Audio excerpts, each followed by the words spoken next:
What if I told you your life is moving in the direction of your words, whether you realize it or not?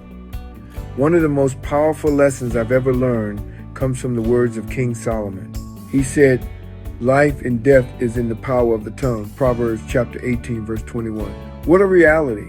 Yet so many of us speak casually, not understanding that every word we release is a seed being planted.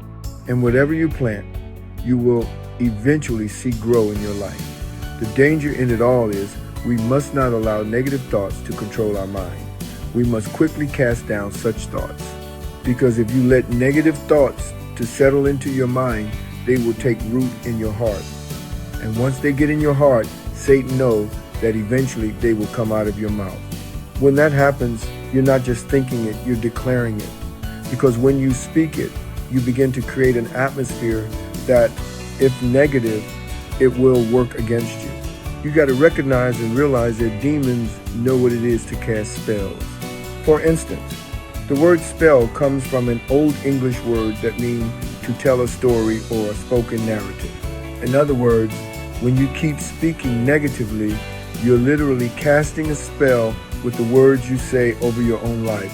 And the enemy knows if he can control your thoughts, he will ultimately control your words.